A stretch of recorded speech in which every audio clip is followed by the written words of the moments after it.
said, I hope pay TV never comes.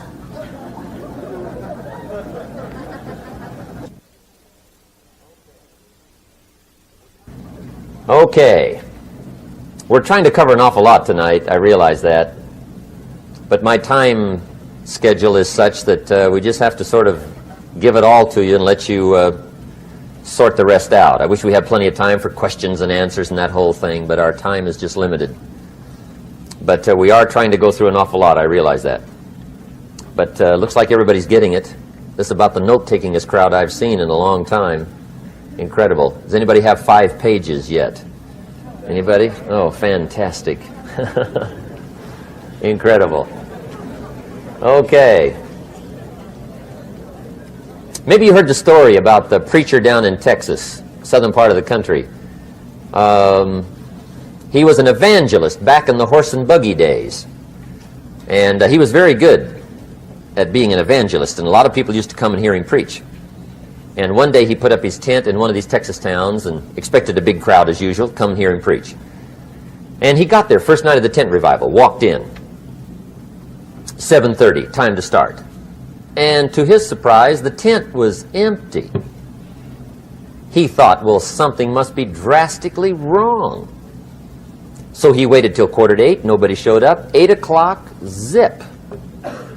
Finally, 8:15, one lone cowboy wandered up on his horse, tied his horse up outside, came in, sat down on the front bench, right, waiting for something to happen. The preacher thought, well, at least I better go down and talk to the cowboy. So he walks down, talks to the cowboy, and he says, Cowboy, I'm the preacher. And he said, I don't know what to tell you. Something's gone wrong. He said, this tent was supposed to be full of people. He said, I'm embarrassed. He said, you're the only one that showed up. And he said, I really don't know what to do. And the cowboy said, well, I'm not a preacher, so I really can't tell you what to do. You know, he said, I'm just a cowboy. But he said, I know this, if I went out to feed my cattle and only one showed up, I'd at least feed it. The preacher thought, hey, the cowboy is right. If you've got a good idea to share, you should share it, if there's 1 or 1,000. So he got kind of inspired by this conversation, and he jumped up on the platform and started to preach, as if the tent was full of people, just exploded. And he went for an hour and 15 minutes, just kept rolling. Finally, he quit. And when he finished, he came down off the platform, talked to the cowboy again. Says, well, cowboy, what did you think of my sermon? And the cowboy said, well, I'm not a preacher, so I really can't tell. You know, he said, I'm just a cowboy. But he said, I know this. If I went out to feed my cattle and only one showed up, I'd feed it, but I wouldn't dump the whole load on it.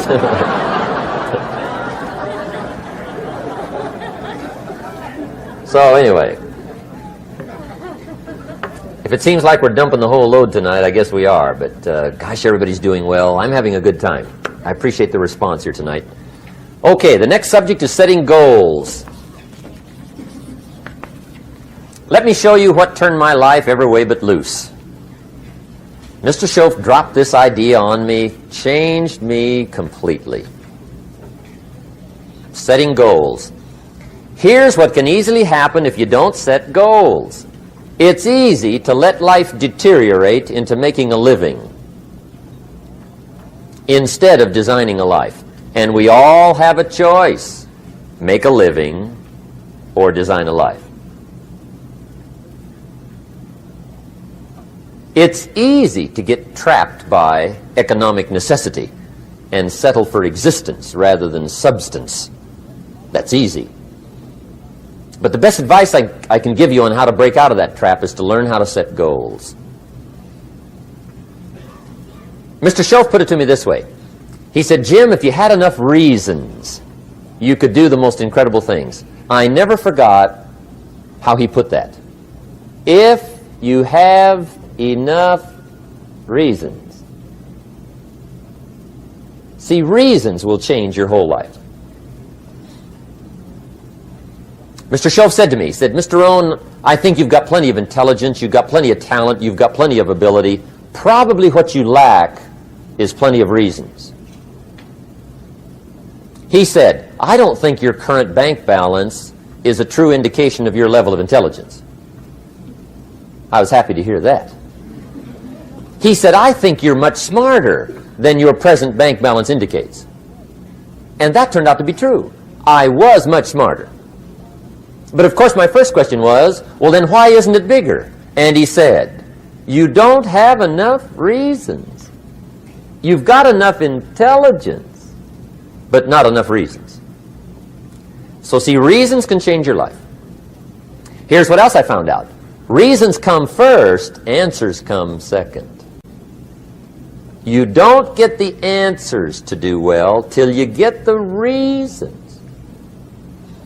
Life has a mysterious way of hanging on to all the answers and only gives them up to the people that are inspired by reasons. So reasons make the difference in how your life works out. Now, what are some of the reasons for doing well? Let's go through a quick list called Reasons for Doing Well. First is personal reasons. Some people do well for recognition. Some people do well for respect. Some people do well for the way it makes them feel. They love the feeling of being a winner. Those are good reasons. I have some millionaire friends that keep working 10, 12 hours a day, making more millions. And it's not because they need the money. It's because they need the joy and the satisfaction and the pleasure that comes from being a constant winner. And see, it's not just the money anyway. It's the journey, not the money. Once in a while somebody says to me, boy, if I had $1 million, I'd never work another day in my life. That's probably why the good Lord sees to it they don't get their million, right? They'd quit. They'd quit. Okay. Next is family reasons. Some people do extremely well for other people, and that's powerful. Human beings can greatly affect each other. Sometimes we will do things for somebody else we will not do for ourselves. We're made that way. I met a man one time who said, Mr. Rohn, to do all the things I want to do with my family around the world, he said, I got to have at least $250,000 a year. I thought, incredible. Could a guy's family affect him that much? And the answer is, of course. How fortunate are the people that find themselves greatly affected by somebody for personal achievement. And we are affected. The writer of a recent song said, if not for you, the winter would hold no spring, couldn't hear a robin sing. I just wouldn't have a clue if not for you. So we can be affected. That might be one of the most stimulating reasons to do well, finding somebody. When Andrew Carnegie died, the wee little Scotsman that built the big steel industry, when he died, they opened up his desk, and in one of the desk drawers, they found a slip of paper. On that piece of paper, Mr. Carnegie had written his goal for his life, and he wrote it when he was in his 20s. And on that piece of paper, it said, I'm going to spend the first half of my life accumulating money. I'm going to spend the last half of my life giving it all away. What a goal. He got so inspired by that goal that the first half of his life, he accumulated $450 million. And the last half of his life, he gave it all away. Good question tonight. What's got you turned on? What's got you bombed out of sight to get up early and stay up late and hit it all day? Next question. What's got you turned off? When I found the answers to those two questions, my life exploded into change. I finally found out what had me turned off, and I got that cured. And then I got me a long enough list of reasons to turn me on. And once the lights went on for me, age 25, they've never gone out. I've fallen out of the sky a few times, but I've never lost that drive to make something unique out of my life. See, reasons altered my whole life. Now, there's another list of reasons called nitty-gritty. Hard little reasons. Sometimes those little reasons are the most powerful reasons that can change your life. Sometimes it doesn't take much. I now carry several $100s in my money clip. It's only a few $100s, but it was one of those reasons turned my life around. Just before I met Mr. Schoaf, I heard a knock at the door. I go to the door, and there's a little girl standing there about this tall selling Girl Scout cookies. And she gave me one of the finest sales presentations I've ever heard. Special deal, several flavors, this whole package of stuff, $2. And with a big smile, she very politely asked me to buy. And I wanted to. Big problem. I'm broke. I don't have $2. And to this day, I can remember the pain and the embarrassment. I'm a father. I'm a husband. I've been to college. I'm working. I'm 25. I don't have $2. And I didn't want to tell her that for some reason. So I did what I thought was next best. I lied to her. I said, hey, look, I've already bought lots of Girl Scout cookies. I've still got plenty stacked in the house, which was not true. But it seemed to get me off the hook for the moment. She said, well, gosh, that's wonderful. Thank you very much. And she went away. When she left, I closed the door, and that was the day I said to myself, I don't want to live like this anymore. I've had it with lying, and I've had it with being broke. I'm never going to let this happen to me ever again. I promised that day I would work as hard as possible and would always carry plenty. It took me a little while, but now I do. It was one of those reasons. And I guess I carry plenty for two reasons. One is the way it makes me feel, but also in case I bump into another Girl Scout selling cookies. Right? I'm ready.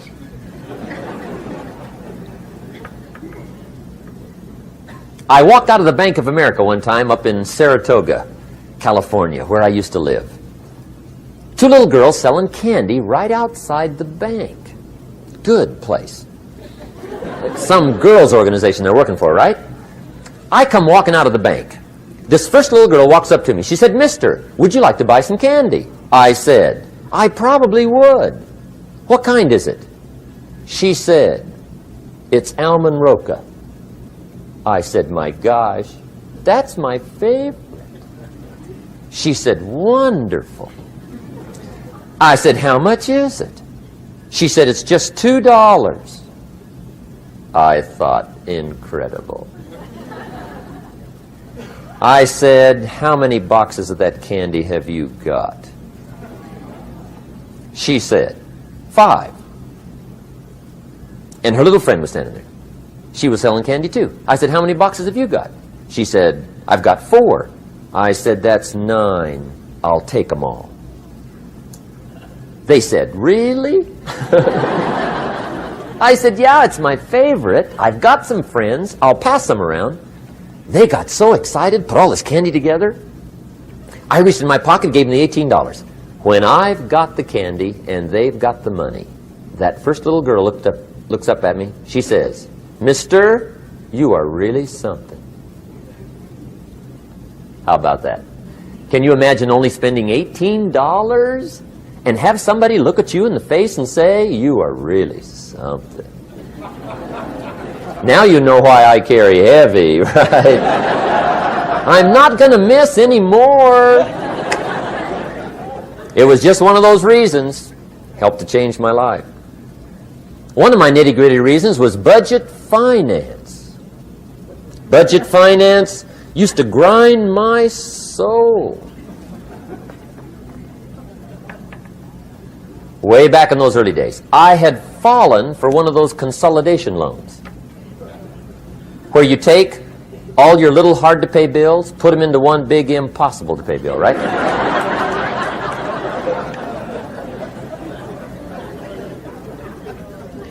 I would get 4 or 5 payments behind. This one guy used to call me day and night. I don't think they're allowed to do that anymore. Harassed me. Threatened to run me in front of the judge. Threatened to ruin my credit. Threatened to embarrass my family. One day he said, we're going to come get your car, drag it rear end up down the street in front of your neighbors. The guy even called me a flake. And back in those days, I'm broke, I'm pitiful, there's nothing I can do about it.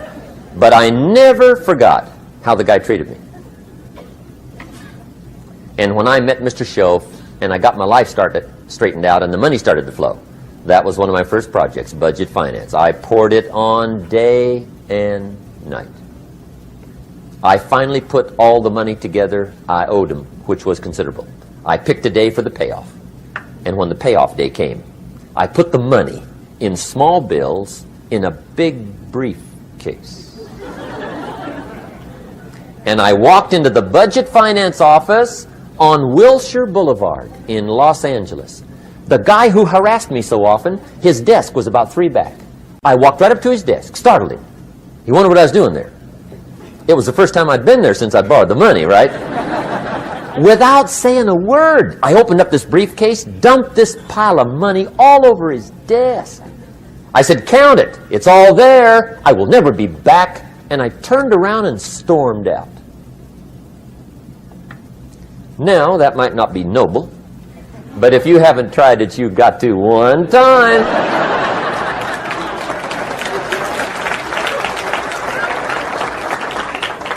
It can be the day that turns your life around. All you need is a reason that turns you on.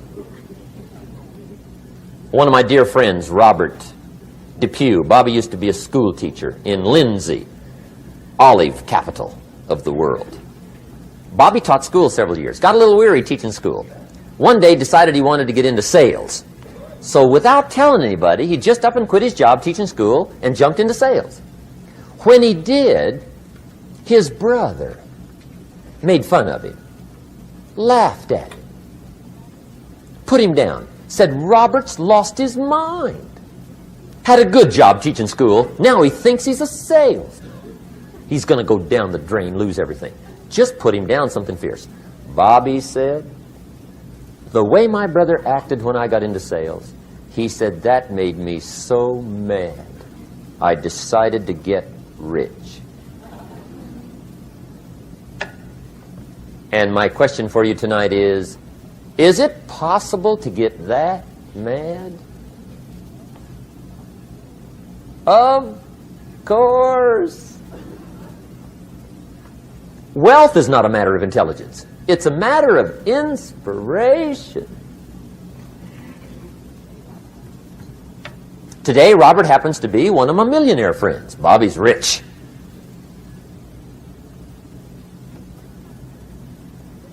Frank Sinatra said one time, the best revenge is massive success.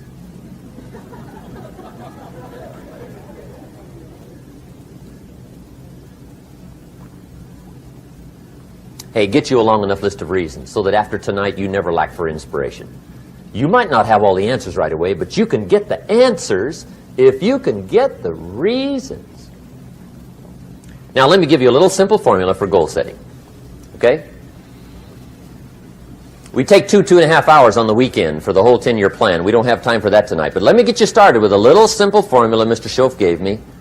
And maybe this will be helpful. First of all, I've divided goals into 2 parts. First is long range. Long range goals. That's your dreams. Your dreams for the next 3, 5, 10, 20, 30, 40 years. Actually, the rest of your life. Your dreams. You've got to keep dreaming. Ronald Reagan, president, said to the joint session of Congress a few weeks ago, "The Republic is a dream. And if we don't keep dreaming, we will lose the Republic." Your better future is a dream for yourself and for your family. Where do you want to go? What do you want to do? What do you want to be? What do you want to see? You've got to dream dreams. There's a Bible phrase that says, without dreams and visions, people perish. You've got to have something to go for that inspires the heart and the soul. Dreams.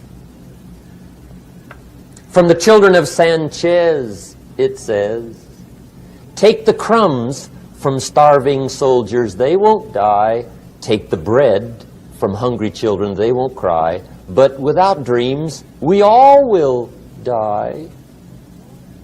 You've got to dream. Don't lose your dreams for yourself, for your future, for your family.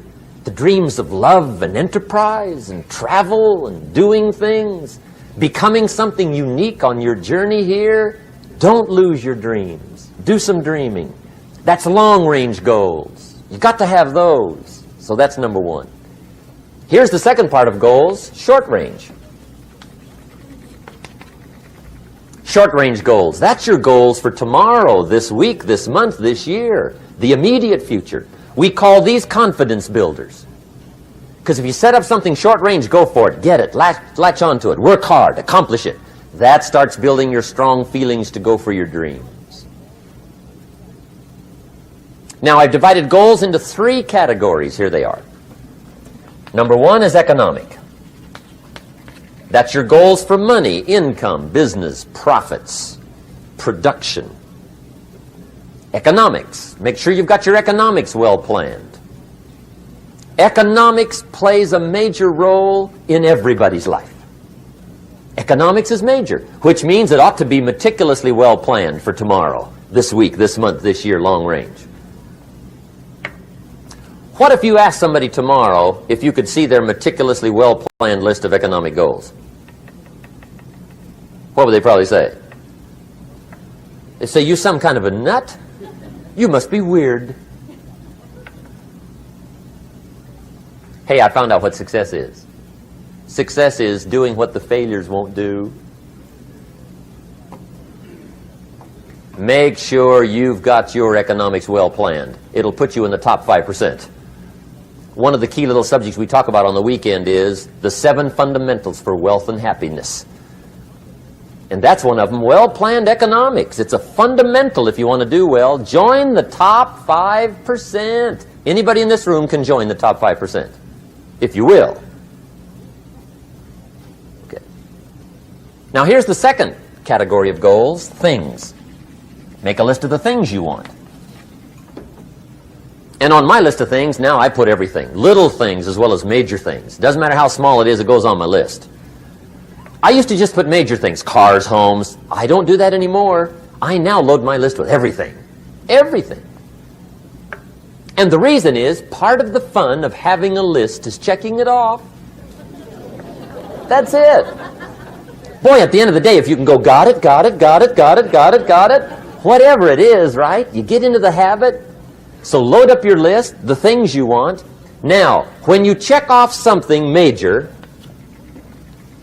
celebrate. That's an important point to make. Celebrate your achievements. Live it up. Have a party when you reach something you've worked for a while. See, we all grow from two experiences. One is called the pain of losing. The other one is called the joy of winning. We need both of them. Amplify them as much as you can, which also means make losing painful. If you set up something, fooled around, didn't get it, put it on yourself. On the other side, if you did get it, congratulate yourself. Self-congratulations is a sign of maturity. Seeking congratulations is a sign of immaturity. But hey, winning and losing, see, that's what it's all about. That's the name of the game. Now, some people lead such mediocre lives, at the end of the day, they don't know whether they're winning or losing. They got no clue. Guy's just going through the day with his fingers crossed. there's a better way. Okay, here's the third category of goals, personal development. Put those goals together. Personal development goals. That's your goals to be stronger, more decisive, be a speaker, be a leader, learn a language, all kinds of skills. Okay? The whole weekend seminar was designed to improve all your skills so that you walk away more skillful. And that's what you want, the personal development skills. That's what attracts, that's what brings good things to your life, the person you become more skillful. Now, this is quite a package to work on. Economics, things, personal development. For tomorrow, this week, this month, this year, long range. Okay? That'll get you started. Now, here's the simple formula for setting goals. It goes like this. A, work on your goals. That's step one. Work on them. And I put the word work there deliberately. Setting goals is plain hard work. I don't want to kid you. We haven't come here tonight to kid each other. It's work. I know it's work. That's why a lot of people just let it slide. It's work. Many people work hard on their job, but they don't work hard on their future. They just let that slide. And the work involved is making plans. I know most people don't. I understand that. But don't let that be you. Guy says, well, yeah, you work where I work, but the time you struggle home, it's late. You've got to eat a bite of supper, watch a little TV, get to bed. You can't sit up half the night. Plan, plan, plan. And the guy's behind. Good worker, hard worker, sincere. But you've got to be better than sincere, working hard. You've got to be better than a good worker. You've got to be a good planner. Somebody once wisely said, the people who fail to plan are planning to fail. Well said. So work on your goals. Here's step 2. Write your goals down. That's so important. I teach my staff around the world, put your goals in your journal. Because one of the major people you want to study is yourself. Say, here's the list of goals I put together 3 weeks ago. Here's the list of goals I put together 2 years ago. Here's some of the changes I made, rearrangement of my priorities. I scratched these off, I put these on, I've gotten these. Study your accomplishments, study what your desires are. Put them on paper, write them down. Here's another reason for writing your goals down. It shows you're serious about doing better. And to do better, you got to get serious. You don't have to be grim, but you must be serious. Everybody hopes things will get better. Everybody hopes. Poor people hope. That ought to tell you something. It means the future does not get better by hope. It gets better by plan. I used to have the affliction called passive hope. It's an affliction. It's bad. Probably what's even worse than that is happy hope. Now that is really bad. That's bad. Happy hope. The guy's 50 and he's broke and he's still smiling. See, that's not good. So get serious about your goals. Put them on paper. Write them down. There's all kinds. His goals, her goals, their goals. Business goals, financial independence goals, family goals. I mean, there's so many things to work on this that if you don't get busy and work on it, sure enough, the time will pass. And sure enough, 5 years from now, you'll wind up where you don't want to be, wearing what you don't want to wear, driving what you don't want to drive, being what you don't want to be. Now's the time to fix it. Now, here's the third step to your goals. Check the size of your goals and the kinds of goals. How big they are, what kind they are, affects you. And here's one of the important phrases of the evening. Your goals are affecting you, whatever they are. Your goals affect your handshake. Your goals affect your attitude, personality. Your goals affect the way you walk, the way you talk, the way you dress. All day long, we're being affected by our goals. Now, some people have goals, but they have such lousy goals. The effect is bad. I asked a guy one time, what are your goals for this month? The guy said, look, if I could just scrape up enough money to pay these lousy bills. That was his goal. I'm not saying it isn't a goal. It's a goal, but it's such a lousy goal, the effect is bad. You don't jump out of bed on Monday morning and say, oh boy, another chance to go out and scrape up the money to pay my lousy bills. See, you don't do that. Usually you say, oh, not another Monday.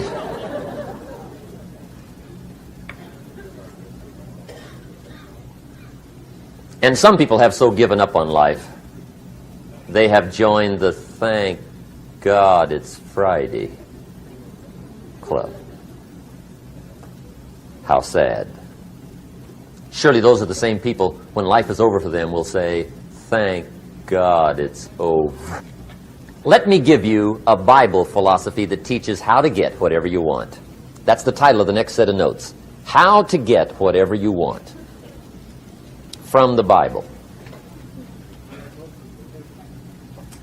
Now again, I'm an amateur when it comes to the Bible. I'm not a pro. But this I can quote, and I think that'll be sufficient.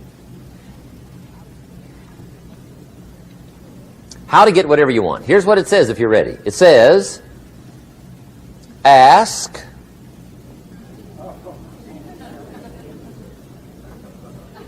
That's it. End of notes. Ask. If there's one art in life to learn extremely well, that's got to be one of them. The art of asking. What does ask mean? Ask means, what do you want? And the formula is staggering. It says ask and what? A guy ought to look into that.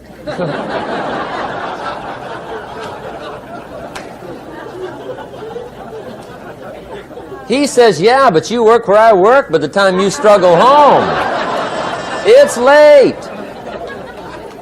You got to eat a bite of supper, watch a little TV, get to bed. You can't sit up half the night, ask. And the guys behind. See, you've got to be better than a good worker. You've got to be a good asker. Now, let me give you 3 key points on asking and receiving. This can do it. Number 1, asking is the beginning of receiving. Asking starts a unique process, mental and emotional. I don't even know how it works. All I know is it works. It's like pushing a button and all this machinery starts working. I don't know how. It just works. There's a lot of things you don't need to know how. Just work them. Some people are always studying the roots. Others are picking the fruit. I mean, it depends on what end of it you want in on. Asking is the beginning of receiving, so start the process. Here's number 2. Receiving is not the problem. Receiving is automatic. Now, if that's true, receiving is not the problem, what's the problem? Failure to ask might be one of your major problems. I don't know. Check it out. The guy says, oh, now I see it. I got up last year and hit it every day, but there's not a scrap of paper with my goals on it. Good worker, poor asker. So you got to change that. Here's number 3. Receiving is like the ocean. There's plenty, especially in California. It's like an ocean here.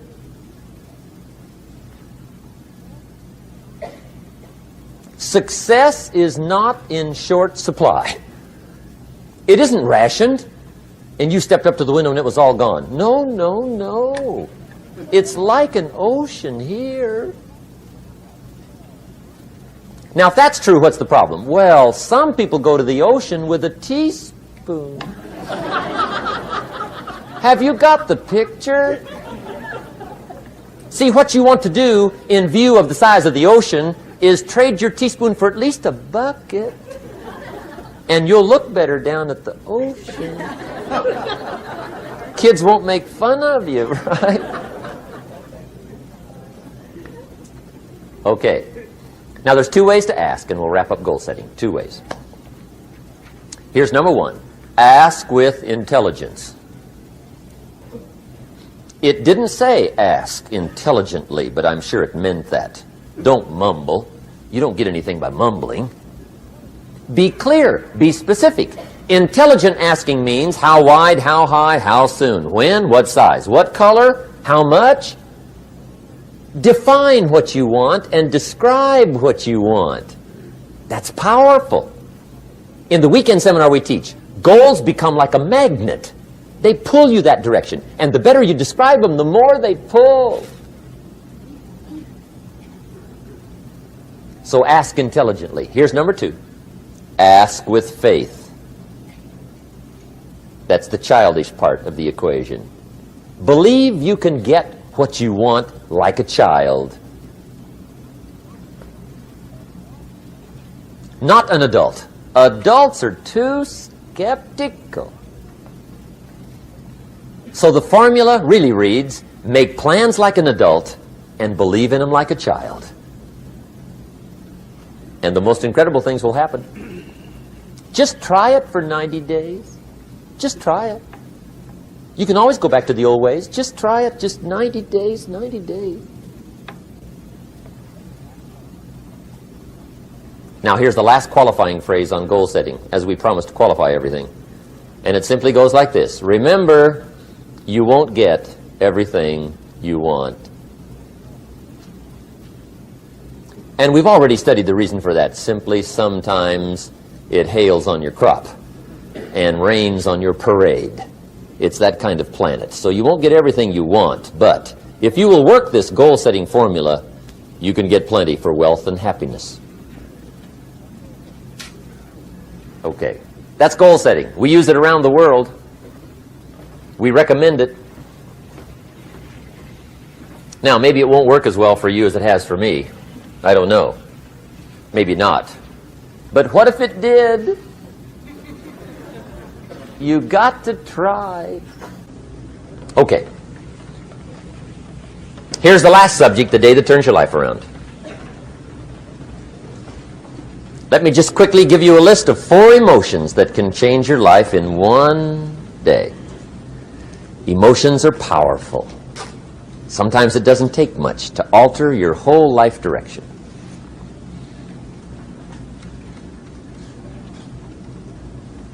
Okay, here they are. Number 1, disgust. Powerful emotion. Disgust says, I have had it. See, that could be the day. The day you can say, I've had it. And whether you've had it with something small or something major, the day you can say, I've had it, may not be the day it ends, but the day it begins. That's what I said when that little Girl Scout left my door when I'm 25. I give her the big lie, she leaves, I say, I don't want to live like this anymore. I've had it with lying and being broke. Powerful day. The man's finally had it with mediocrity. He's had it with being a loser. He's finally had it with those awful sick feelings inside, knowing his wife is at the grocery store looking at 2 cans of beans, one marked 37 cents, one marked 39 cents. And the guy sick inside knows his wife's going to buy the 37-cent can, and she doesn't even like the brand. Do you know why she's going to buy the 37-cent can? To save 2 cents. The guy sick inside finally says, I've had it. Being on my knees in the dust looking for pennies? We're not living like this anymore.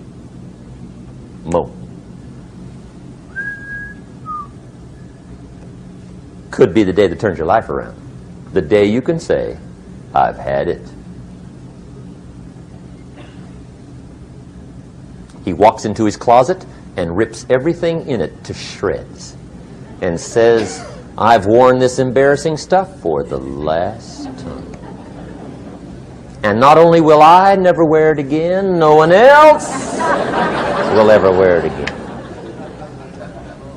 Commit an act that says, I've had it. Powerful.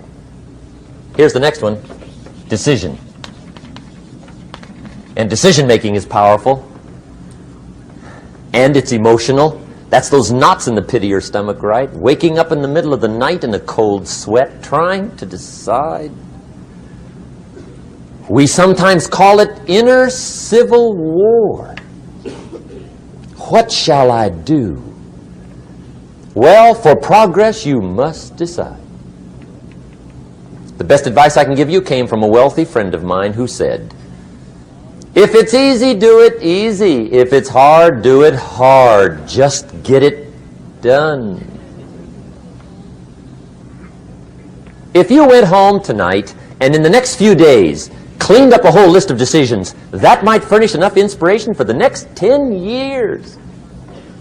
I found this out many times after you've decided. Getting on with it is easier than deciding. Sometimes decision is the toughest part. Here's the next emotion, desire, wanting to bad enough. And I don't know how to tell you to want to. That's something you've got to come up with. There's two things I know about desire. Number one, it comes from inside, not outside. You don't send off for it.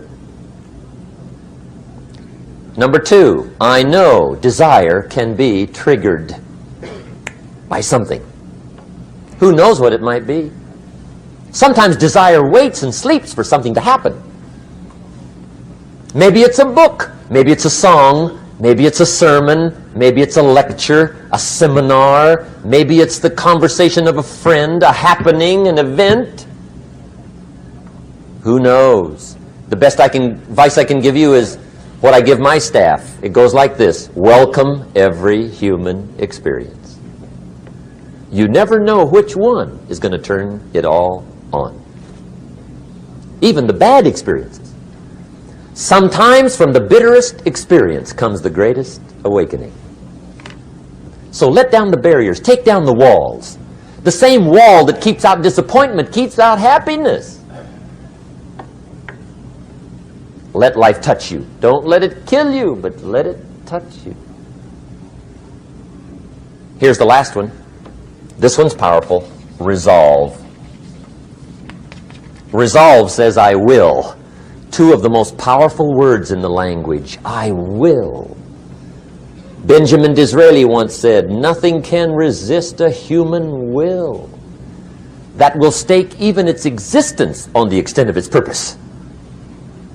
Shortly put, I'll do it or die. See, that's powerful. That could be the day that turns your life around. The world has a strange way of stepping aside when somebody says, I'll do it or die. The man says, I will climb the mountain. They've told me it's too high, it's too far, it's too rocky, it's too difficult, it's never been done before, but it's my mountain, I will climb it. Pretty soon you'll see me waving from the top. Or dead on the side, because I ain't coming back.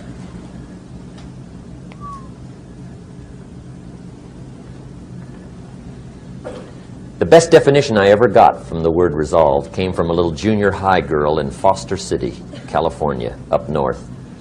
I'm talking to the junior high kids one day. I love to ask kids definitions. They come up with beauties. I got to the word resolve and I asked, who can tell me what resolve means?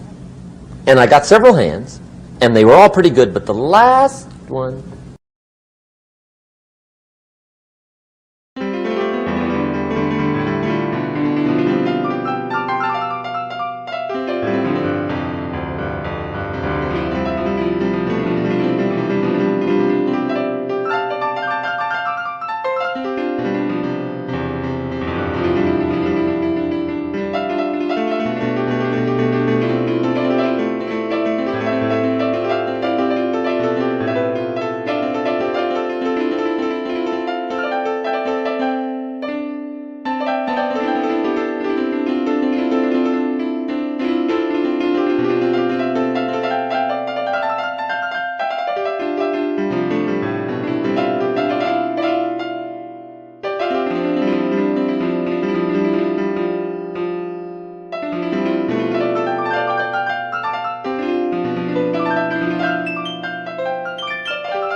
die.